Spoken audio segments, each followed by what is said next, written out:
You when we're rolling. Okay, here we go. Now we're on. All right. Hello, everybody, and welcome to Lunch with Linda. I'm Linda Daniels, and you are now inside Northampton Rules. Say hello if you are with us. I want to send a special shout out to those of you that are letting us know where you're from all over the place. We've heard from people that are far away, some people that are just a little bit away, and of course, all of you regulars are showing up as well. We love hearing from all of you, so please let us know. Say hi. Just a quick, I'm from the UK. We had somebody from there the other day. Hi, Sally. Hi, Penny. And it feels Hi, like Eileen. It's been forever since we were on. It really does. When I was filling out the introduction for this, the last time we were live was February 15th, which sounds so long ago, but it was really only one Monday that we missed because of a horrendous snowstorm. So here we are, and it's March, and we're going to suffer through the cold a couple more days, and then it's going to be spring. So we have a lot to talk about today, not the least of which is how the world seems to be falling apart. And I just want to say my heart goes out to all of the military families involved, and to everybody that's going to be directly affected by this whole thing. That's the only word I can possibly say. The last time something like this happened was back in the late 90s, the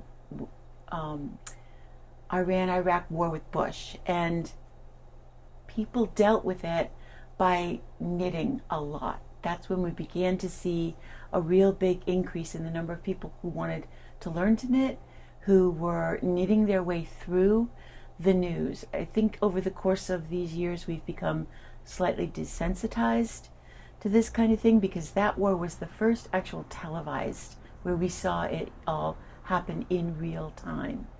And we've come very far since then. So please,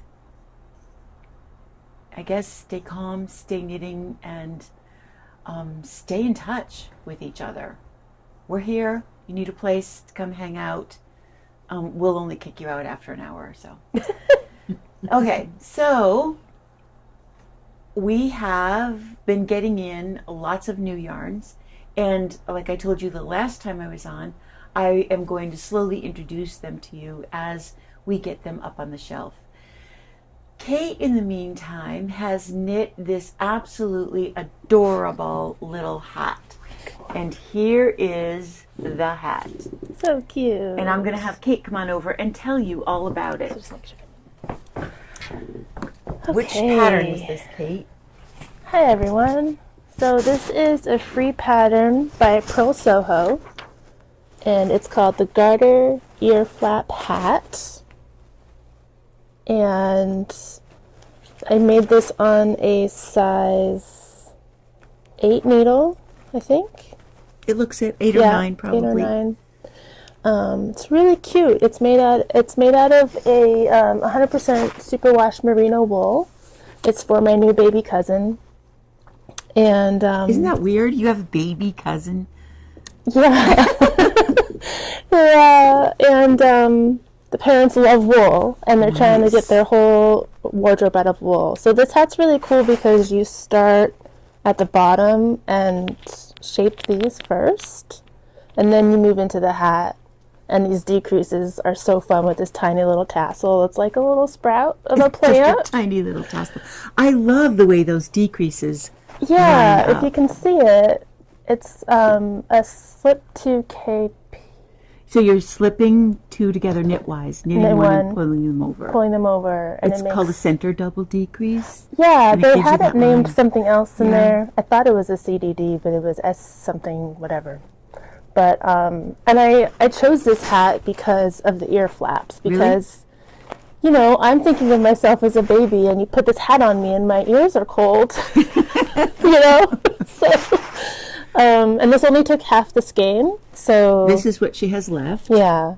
And the parents didn't want any pink or blue, so that's why I cut it up. They wanted the purple and the yellow. That's a great point, because even though the skein looks like this, when you start to roll it up, the colors are concentrated. And so Kait was able to cut out all of the pink and still be able to knit the hat. So this isn't the only color that it comes in. Yeah, and I did like a every other to sort of merge the purple with the orange.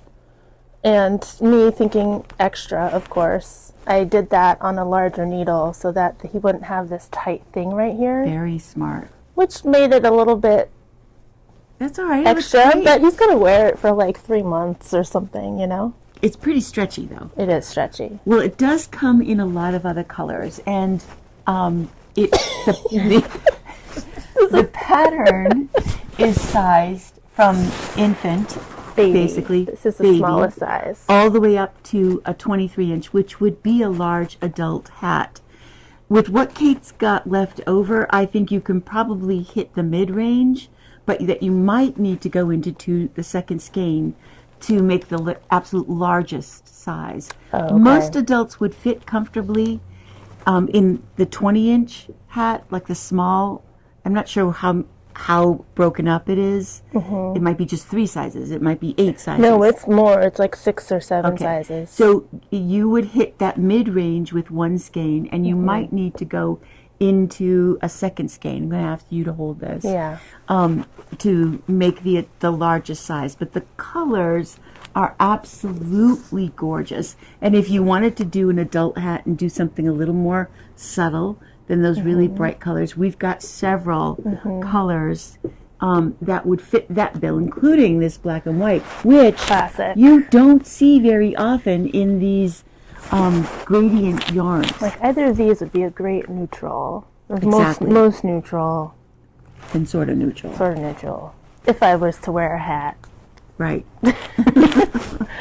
So this again is called the Gusto Echoes Aran. We've got quite a bit of it in the store, and it's $22.50. It's 75. 175 yards.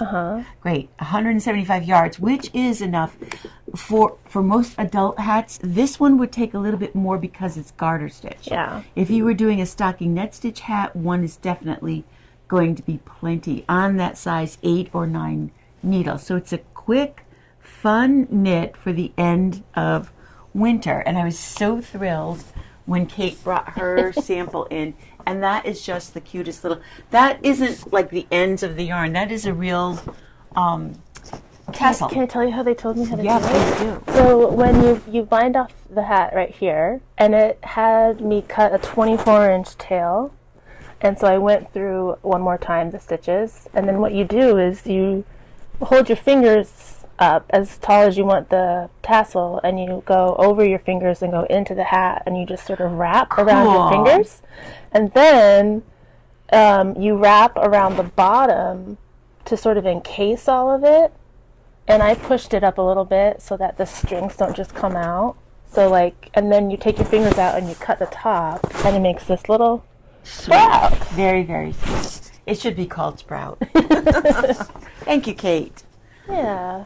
So along those same kind of lines, one of the yarns that we got in that's brand new isn't a summer yarn necessarily. It is the Plymouth Select worsted weight in a hand-dyed called Splash.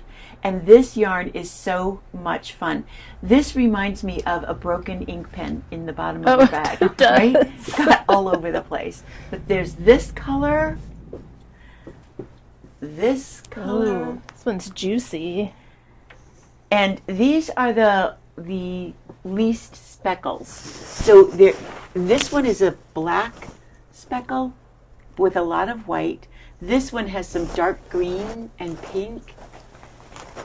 This one is neutral in those browns and kind of orange. I like that one. And then this one has purple and sharp green. Then there's this ink one that I showed you.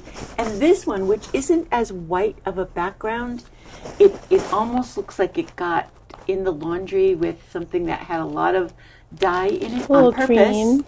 And has a lot of those teals. This is the one that I would call teal and cranberry. It's really beautiful. Yeah. And then This there one is are, so what vibrant. happened to my pink stain? I mean, that's like a ink and a highlighter blew up. Exactly. And then there are the ones that have much more color in them. This is one. This has a lot of teals and browns. And a tiny bit of black. And then this one is brilliant in the turquoise. Wow, yeah, this one's bright. It's got like all That is the really brights. bright. And that's one of the things that I love about the yarn is that it is very summery looking without being a summer yarn. And this pink, which Does it look like bubblegum ice cream? It does. I was lucky enough, the sales rep gave me a skein to try before we ordered it, and I knit this little baby sweater out of one skein. Now this will fit about a 6 to 12 month, easily a 12, maybe even an 18-month size, but this is what I got out of one skein. So I'm going to cute. need the second to do the sleeves and probably have enough left over maybe to do just a tiny little skull hat or pair of booties or something like that. I knit this on a size 7 needle, and you can use, it's not blocked, so that's why it's flipping all over the place, because I just bound off about So 20 minutes cute, ago. though. It is really cute, and any stockinette stitch, top down baby pattern, there's a ton of them. There's a lot of free ones, there's paid ones, there's the 5-hour baby sweater would work really great, and that has those garter ridges around the yoke that you end up doing. Ooh, I so wanna compare it's a skein great, with- yeah, it is a great yarn for It's kind a of baby project true like that. to what Yeah. you see. As with many colors of yarn, when you knit them, they tend to darken a bit. I don't know if you've noticed that, but what may look, this looks like a very light background, but when you knit it, it feels a bit darker than it looks in the skein. Yeah, That's the concentration of the stitches together rather than just the strands of yarn. Oh, I see. But it's a really fun yarn and perfect because it's machine washable for a baby kind of thing. I could see a really fun blanket in squares done with this as well. So And that tumble is dry. neat. And tumble dry. So you don't have to worry. If you're looking for that baby gift, you've got a baby shower coming up, this is a fun new yarn to use. Yes, Kate. I raised my hand for a question. Yes. So, say you're giving that to somebody as a gift. What would you say to the person that received it, worried about putting it in the dryer? Don't worry. Don't Just worry. go ahead and put it in. I mean, Why? it's still a hand knit. You don't want to throw it in with the jeans, or maybe Okay. even not with the towels. Towels are a bigger mistake than jeans because the lint, you never know how much your towels are going to shed, and they can really damage any kind of knitwear, but not with the jeans. And that's because it doesn't need to be battered. It just needs to be dried. So, like in a garment bag? In a garment bag would be a really good idea because you don't want your ends popping out. What if you sort of split a stitch, or what if you dropped a stitch and you didn't even see it yet? It can do that kind of damage to it. It's a hand knit. You want it to last as long as possible. The other thing is that by the time, if you do machine wash things, by the time you take them out of the washing machine, most of that water is gone. It is not like hand washing where you are trying to squeeze out as much as you can and you just don't get all of it out. The spinning cycle in the machine will clear out a lot of that water, and it really won't take that long to dry if you lay it flat. But if you are going to put it in the dryer, I would put it in by itself even for like 10 minutes, and that'll finish it off enough so that you can just leave it out for overnight and it'll be dry and easy to use. I might even think about including a label if you do give it as a gift. Save one of the labels and put it in. It's got all of the washing instructions on the label. Not that they'll keep that label with it, but they'll at least know firsthand. But to not be afraid to put superwash yarn in the dryer when it says Don't be tumble dry afraid. low. In fact, if you've had any experience with superwashes, they do tend to grow when they're wet, almost uncontrollably. That's one of the problems about hand washing a superwash, is it almost needs to go into the dryer to get back into shape so that the sleeves don't end up dragging on the floor. So I'm never afraid to put the superwashes in the dryer. But like I said, I don't put them in with the really heavy, wet stuff to protect them. So those are those two things. I was going to show you. There's the 5-hour baby sweater. That also is a free pattern on Ravelry, and that would be perfect for that yarn. Oh, yeah. And I don't think this is, I don't think the 5-hour baby sweater is really sized. I think it's 5 hours because it's small. That's what I think. And I always add a couple hours for taking breaks. And Exactly. Do and, still need to go to the bathroom. You know. Guess what? Woohoo! 52 weeks of sweaters is here. Oh my gosh, this is a gorgeous, gorgeous book. If you follow us on Instagram, you saw my little post about it. And that's not so much of a joke because I really do want to knit almost everything in here. I wish I could knit one a week from classic shapes and styles like this. Yeah. To, I probably won't be able to put my hands on. This is actually one of the sweaters that I've just ordered the yarn for. It says alternative yarn suggestions are for alpaca, merino, DK by Rowan. We are getting that in, and Amazing. This sweater I think is wonderful. I want to wear that. Isn't that great? Yes, I love it. So one of the things is, and you can see this in the cover, the sweaters are very big. They, especially with Lana, it's Lana magazine, but I say Lane. They are making wide sweaters, very oversized. This particular sweater only has 2 sizes in the directions. I love this sweater, but it says in the fit that they expect you to have a 15-inch ease. That means that the sweater would be 15 inches bigger than you. If you measure 40 inches, your sweater is going to measure 55. But that's it's what I like. A little like. bit, I know. I want it. It's a little bit intimidating to think about doing that big of a knit. But so worth it in the end. I'm going to make that. I don't care. I am definitely going to make it. So this has been, I wanted to tell you, if you are on the fence about this, don't wait too long. This book just went live, meaning we were just able to start selling it. And, and they're already in their 3rd printing. They sold out 1. They sold out 2. They're in the middle of selling out 3. Oh my gosh. I ordered 10 to begin with. And when I saw what was happening, I ordered another 10. And then I've just placed an order for another 6 because we're not going to be able to keep this in stock. That sweater you just showed was the same type of design was featured on a show called The Paper.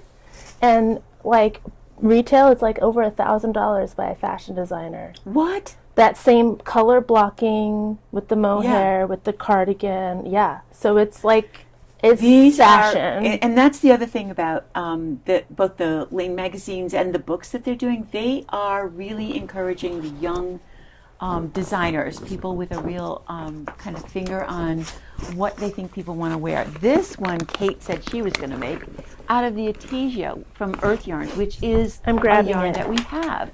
It is a linen and cotton. Oh, and that's the color I'm gonna make. And this is the yarn. Yeah. So this is that, right? It is linen and cotton.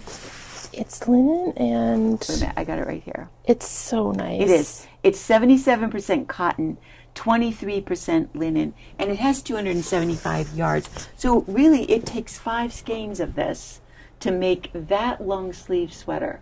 You don't have to do that big collar, It's so cool. but it's such a neat pattern.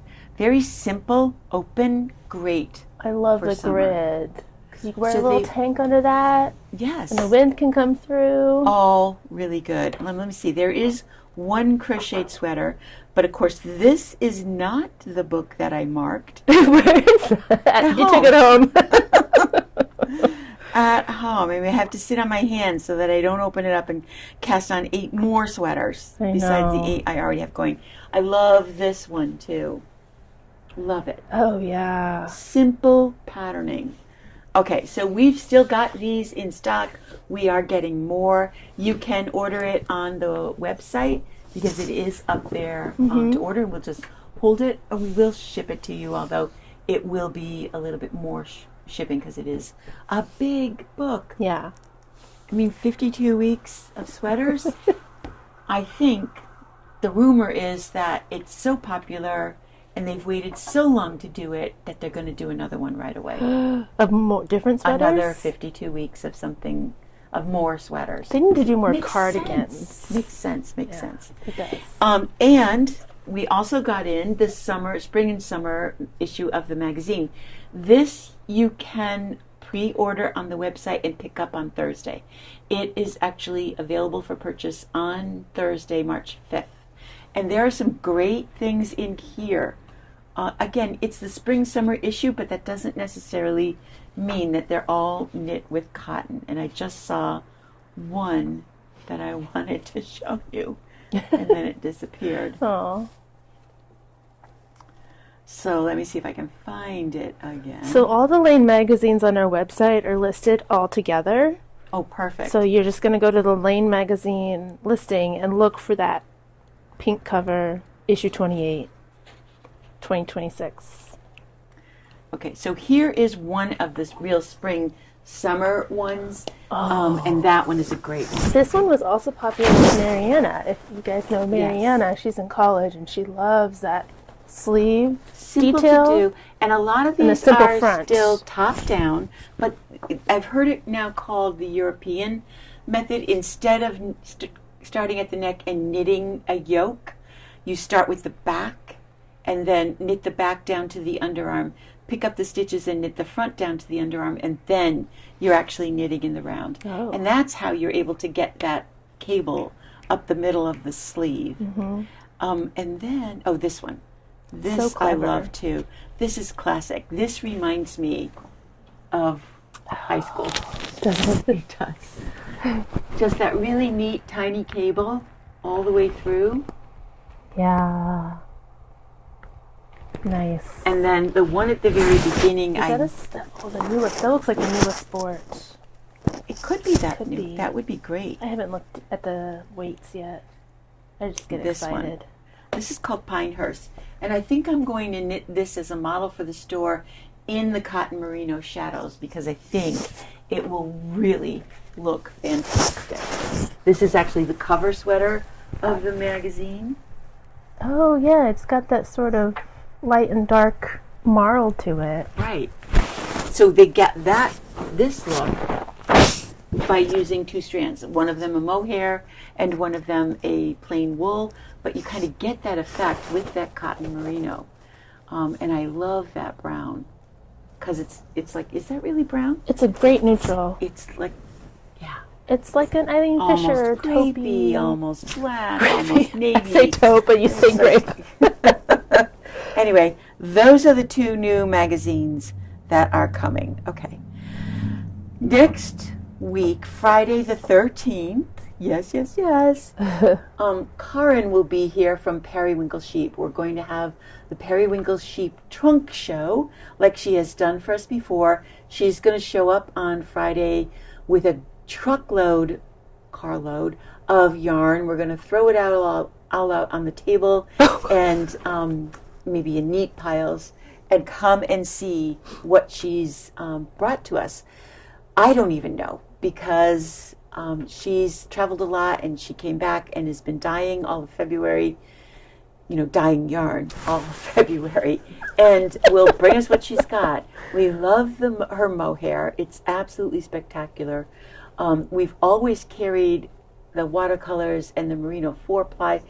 We've got some of her stuff on sale, but she's going to be bringing a whole bunch of other things. And if her Instagram is any indication, she's doing some neat, new, different kinds of things as well. So make sure you get in sometime next weekend. The 13th, she'll set up, and I think we'll have it on Saturday as well. And also on Sunday, March 8th, is the Knit the Movie. This is being sponsored by Libby Glick, who used to work at Madeline-Tosh, and now she works for Modern Daily Knitting. And she basically bought the movie house, the theater at the Hampshire Mall, and chose the movie When Harry Met Sally. And you can go and see the movie on March 8th at 5 o'clock. That's a Sunday. The showing is at 5 o'clock. And bring your craft. Bring knitting, bring crochet, bring needlepoint, kind of like what the Academy did. The big deal is that you can have popcorn. Popcorn, and there's going to be prizes. We made a prize donation. Modern Daily Knitting is making a prize donation. Gudrun Johnson will be there, and she's made a prize donation of one of her books, the Shetland book, will be there. So I'm sure Libby has done a really great job of collecting prizes. Now, how she's going to, raffle them off or pick winners, I'm not sure. She'll decide that.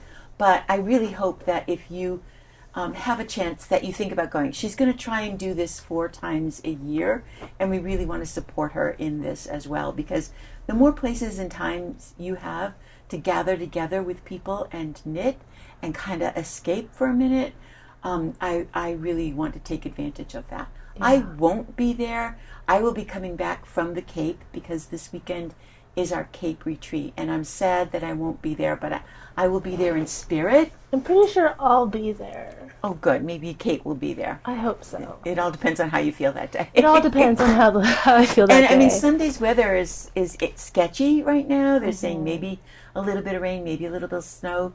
Even better to spend in a movie theater. Such a great movie. And it is a really good movie. So mark your calendars. Libby does have an Instagram page. It's called Knit the Movie. It's $20 for a ticket. I'm not sure if you can pre-buy them, because I'm not really sure how that works with the with Cinemart over there, but you can call them and find out. Her Instagram is Knit Movie Club. Knit Movie Club. I think it's just Knit Movie. Okay. Yeah. I think I pulled that from her Instagrams. Oh, from what she's talked about. Okay, so she's saying 2 different things. Cool. All right, I wanted to give you a quick update on 2 things. On Friday, I taught the first of the Ladderback jacquard classes, and we did it's called Love the Winter hat pattern, and it was a great class. Thank you so much. We had 8 people in the class. This is what Ladderback looks like. On the inside, this is the purl side. You end up with 1 stitch that looks like a knit. That is the 1 stitch that you might have normally just twisted the yarns while you're carrying the float. But the Ladderback gives you an actual stitch to create that carry. And on the outside, on the right side, you can't even see where it is. It's an amazing little miracle of color work. Wow. We're going to do this class again, probably again and again and again, because it was so much fun and people loved learning it. Now, as usual, you can go to YouTube and try it out there on your own, but there are a lot of people that really like that hands-on. So we'll schedule this again. It's just a method that has given me chills. It's so good. And I see a lot of that, and I'm not always... I try it, and I don't always remember it, but this technique is amazing. It's memorable, huh? It really and truly is. It has changed my knitting. Whoa. This is roller, and because I don't do what I preach, I'm losing stitches. Well, here, we've got nearby in a drawer. I used one of them that was in there. We've got some pineapples for you. There. Especially because I'm ready to separate for the underarm. So I've got all the stitches on here. So here is roller, R-O-L-L-U-R. This is a design by Helene Magnusson from Iceland. And these are Icelandic sheep. Oh. It's really hard to show it. Is it fabulous or what? What do you think? It. I love it too. Pink sheep and green sheep. When I told somebody I was going to do that, they weren't convinced it would work. But I think it is great. I love it. And I pulled that white into the bottom as well. Now, if you ever do this, that's not necessarily something I would recommend because I was cross-eyed working 3 colors at the same time with ladderbacks. Okay. And I was like, is this a stitch or isn't it? Oh. But I used the ladderback method in here as well. And they're kind of hard I'll zoom to in. see because they're in the black. Oh, yeah. That's no, a we can see ladderback 'em. stitch. That's a ladderback stitch. Uh-huh.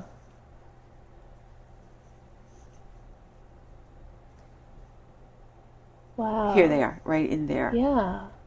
So they really keep it stretchy, and they make the front, the right side, look fabulous. Yeah, because there's no background color coming There's through. no background color. Not only that, I had done a little piece where I carried the yarn behind. And I came across it in the cleaning. And I took a good look at it. And where I twisted yarn, it's bumpy. It needs to be blocked. This will need to be blocked too. But I really cannot believe how smooth the right side looks with all of that yarn in the back of it. Magic. Really, really magic. So I can't wait to share my progress as I move forward with this sweater because it is a great sweater and so much fun. So much fun. I love that you went with non-traditional sheep colors. Non-traditional, yeah, why? Because I had those. The yarn. I needed to use some stuff up, as usual. And in typical Linda fashion, I was like, oh, this will be enough, and it wasn't. So Of the I had to green. switch to a different, the mohair's the same, but I had to switch to a similar but different green. And so like Kait said, it just looks like they've been marching through the mud. It does. Okay, one more quick thing that I didn't write down. Actually, I have more than that. But there is a movie coming out next week. And I think that's also on the 8th. It is called The Sheep Detectives. It's based on a book called 3 Bags Full. You can see the trailer for it on Instagram. And if Libby can rent the Cinemark, we're going to do it too when this movie comes out. Fun. So if you've read the book 3 Bags Full, The Sheep Detectives, you know what I'm talking about. It's Marianne Snow, who also works for us, her favorite book, and she gifted it to me, and it's adorable. Cute murder mystery. They have turned it into a movie with Hugh Jackman and Emma Thompson. Wow. What? And of course, AI sheep, because the sheep are the detectives and they talk. It is a riot. What? You can't watch the trailer without saying, I have to see this movie. It's, I think, going to be a big deal in the sheep world, the sheep knitting world. So we're going to be talking more about that thing too. But look for that trailer, and hopefully it's going to come So fun. to a theater around here, and we can have a day of watching the Sheep Detectives. Yes. And if you read the book, don't spoil. Don't spoil. No spoilers. So, around this time of year, if you've been knitting all winter, you've probably got a bunch of little skeins of leftover stuff. And I was on Ravelry this morning and saw this, and I thought, this is adorable. And if I have a chance, I'm going to have to knit up a bunch of these because it'll also make a really cute window. This is called the Scandi, S-C-A-N-D-I, Swimmer Pouch. It is a free pattern on Ravelry, and this probably won't show up that well, but they're little fish, not so little, they are fish bags. And this one shows you where the opening is. The mouth is the open part, and you pull it closed to put your stuff in. Is that not adorable? It's ridiculously adorable. It's ridiculously adorable. And so all of your leftover worsted weight yarns, it's written on for a size 6 and 7 needle. And I just thought, this is ridiculously fun. We have to do some of these. Gosh, Absolutely definitely. A window of fish? Mm-hmm. Okay. Okay. So Saturday was insanely busy. And Becky is here, and she's nodding her head because she was here with me on Saturday. It was a beautiful day in Northampton. There was a small demonstration going on, although it wasn't really tiny, but it didn't march. But there were lots and lots of people in town because it was a gorgeous day. People came out, and we were full.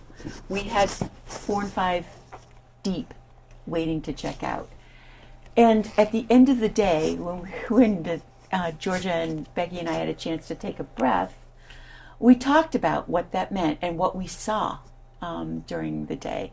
And it is a lot of 20, 30, 40-somethings, young people who are coming in and looking for yarn, projects, needles, small projects and needles. And it's just remarkable what's happening. I've known that that is happening for a while because all of the media is talking about it. You have probably seen articles in the Times, in the Globe, in the Post about how I never get this right, Generation Z, X, the youngest. Alpha is what Ava is. Like 20s, Gen Z. 30s, Yeah. Gen Z, is returning to what they call analog crafts. I don't quite get the word analog, but it means real. It's the opposite of digital. Exactly. And the reason is because it's the opposite of digital. The same thing happened when we had a big boom in knitting in the early 2000s. And I was interviewed for several articles, people asking me, why now? Why is everybody learning to knit now? And one of the answers all the time was because we're so tuned into our computers. At that time, it was computers. We didn't have phones that we could walk around with, little computers. We had to sit in front of a computer. But we all thought, yeah, people are knitting more because they want to make something. They want something real. Just like everything else, it's not new, but the terminology is new, and the uprising, I'll call it, is new, and it's so wonderful to see it happening. And by terminology, I mean this. There is another big term out there in addition to analog called, we had a big talk about this because I was like, friction maxing. Oh. Okay. And last night, my daughter and I were sitting there, and we looked it up. And you can Google friction maxing to get a real definition of it, and it's called maxxing, like to the max, and friction. Now, again, I do this a lot without having to call it friction maxing. I will put the scissors on the other side of the chair so that I have to get up and go get them. I will keep the pattern open on the computer in my office and knit in the living room so that I have to get up and go look. It forces me to get up. That's putting friction into something that I love to do. That's what that term means, that you are putting things in your way to the extreme that cause you to do something different. But the term is more about causing these young people to stop using their phone, because everything now is so easy. And there was one TikToker that Adrian and I were watching who said, I got so bad that I was ordering Uber Eats while I was riding in Uber. Oh. It's like they've been making their life as digital and as easy as possible. You need a new sweater, order it, you have it tomorrow, if not that same day. And the knitting and crafting, the grandma crafts, because that's the other thing that it's called, is in direct response to these next two generations feeling like they've gone overboard. They get it. They're on their phone too much. They're not doing anything. They're not producing anything. They're not making anything. They're not really even enjoying anything. They're not present. They're not relating. And so they're trying to make that happen in their lives, and they're calling it friction maxing. Now, even their knitting bags are called friction bags. Cool. Yeah, they might have knitting, they might have crocheting, they might have a book a real actual paper book that they have to pick up and read. Whatever is in it, they're dubbing it their friction maxing bag so that they're not on their phone looking for easy answers. Wow. It's amazing. Well, it's kind of like when we say hands-on. Exactly. Right? It's a hands-on response to an eyes-on response. And we're really, really happy to see it happen. I hope I can keep up. I hope we can stay like fresh and trendy and like satisfy everybody. I know. I'm horrified by the word hope because I know we can keep up. We definitely will. We definitely will. So if you hear those terms, just you can now say, I've been doing friction maxing for years. I knew about that before it was even a thing. Exactly, before it was even a thing. And so on that note, go friction max yourself. And make it about knitting. So go knit something. Bye.